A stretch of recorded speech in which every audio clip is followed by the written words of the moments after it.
Welcome, friends, family, believers alike. Welcome to this episode of the short grid, if you will. We'll return to our regular length podcast at some point in June. And so as I was searching the newswire and I was like, what can I do to keep the audience up to speed on some of the, what I would call the more important things? And I came across a story in Fox News regarding something that goes all the way back to 2010, more than 14 years ago. So who was our president in 2010? Yep, you got it. Barack Hussein Obama. And what was his signature legislation? Really, the only piece of legislation, I'm not going to talk about all the executive orders, but the piece of legislation that really stuck out, Obamacare, right? Or what was really known as the PPACA, which is the Patient Protection and Affordable Care Act. Or some people refer to it in short as the Affordable Care Act, but really it became known as Obamacare. I know this act pretty well because I work in healthcare and have worked in healthcare for more than 24 years. And there's this particular piece of this act that, again, this news story was about that I saw on Fox News that really caught my eye. It's called Section 1557. Section 1557 of the Affordable Care Act. So I wanted to read to you what Section 1557 actually says. I'm not going to read the whole thing, but it deals with non-discrimination in healthcare. So this is what it actually says. It says that the Department of Health and Human Services is issuing a final rule. And if you go back to the actual language, it says that it prohibits discrimination on the basis of race, color, national origin, sex, age, or disability in certain health programs and activities. So for you and I, who I would say we're the rank and file Americans, right? We would read this and say, okay, you can't discriminate against a patient that comes into a hospital based on whether or not they're black or white, or whether or not they're male or female, whether or not they're a Christian, they're a Jew. Totally makes sense, right? And I can tell you, having worked in healthcare for some time, that that's not how physicians operate. That's not how hospitals operate. We want to take care, the best care possible of every single patient that walks through the door. So I don't think we would really disagree on that. But keeping in mind who it was that got this legislation through, that was Barack Obama. Keep in mind who's our president now, Biden, and keep in mind of the progressive agenda that this administration has continued to push. So keep that as your context. Now, let's go one step further. Who is our current HHS Secretary, Health and Human Services? That's Xhavier Becerra. He's well known to really be anti-faith, anti-religious. All right, go with me for a second. You're going to understand why I'm saying this. Well, the Department of Health and Human Services, in which Becerra is the head honcho, they are proposing a rule change. And I'm going to read this again. They're proposing to revise the provisions prohibiting discrimination on the basis of sex in the regulations issued by the Centers of Medicare and Medicaid Services.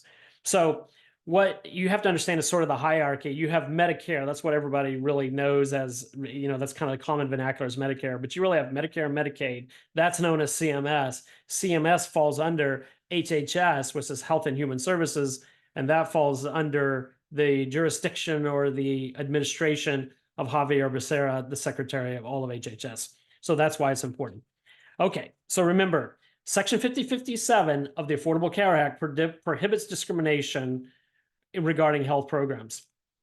You can't discriminate based on race, color, national origin, sex, age, or disability. Here, now that the proposed rule has been implemented, if you go to the website, this is actually what it says now. That Section 1557 prohibits discrimination on the basis of race, color, national origin, age, disability, or sex, all the same. But then it adds this, including pregnancy, sexual orientation, gender identity, and sex characteristics.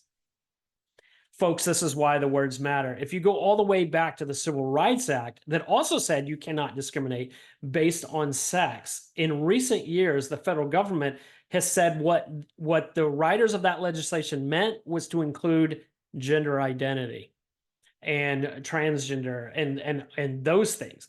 Why that's important is because it basically says that those things that some say, or many would say, are related to behavior and choice, not actual biology, is subject to civil rights protection and civil rights coverage. Well, now that's entered into Section 1557 of the Affordable Care Act. Well, why does that matter? Because still, we're not going to discriminate in the healthcare system. No one wants people to discriminate in a healthcare system based on someone's gender identity or their sex or whatever, religion, race, color, it doesn't matter. We don't want to discriminate. We want to provide the best care possible to our communities.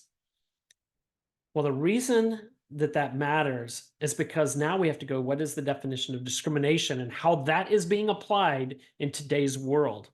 Well, discrimination in today's world means not only not taking care of, it means not giving people what they want. Well, if gender identity is included in this, then that means if somebody wants a sex transition surgery or puberty blockers or all of those medical treatments that transitions an individual from one gender to another, in essence, that is discrimination if you withhold that. There's a tremendous amount of pushback on this. And it's really slipped through because why? This is a regulation. What's really interesting is I'm not going to do really a civics lesson or a legislation lesson on this episode, but you need to understand the real power in the federal government. If you read the law talks about just not discrimination. It's the regulations behind that are the nuts and bolts of every law, mainly because Congress has really abdicated any responsibility whatsoever to get into these kind of details. They leave that to the regulators.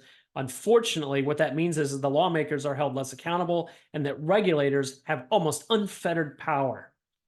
They have pretty much free reign to implement legislation how they deem fit, how they think it should be, and that's exactly what's going to happen until it's challenged in court. Well, that's exactly what's happened here, is the federal government has taken the approach that in the Civil Rights Act of the 1960s, that not discriminating on the basis of sex includes gender identity. And now you're seeing that permeate through all different levels of legislation in the federal government today. And this is just the latest example. And we have to push back against that. Why? Because that means that your tax dollars are being used now to push legislation that requires the funding of these activities, because to withhold these activities, by definition, will be discrimination. Folks, that's why words matter. That's why the difference between sex and sex identity, between male and female and gender identity, that's why these words and definitions matter. You need to be aware of this. We need to push back on this. We need to be contacting our representatives and saying, no, this needs to go to court. Congress needs to challenge this. This was not the intent of the Civil Rights Act. And this is not appropriate, because you're forcing people of faith to now fund activities that by faith, they're diametrically opposed. So just wanted to bring that quick update to you. Thank you very much. Have a blessed day. We all hope you have a great week from the grid, and we'll see you soon.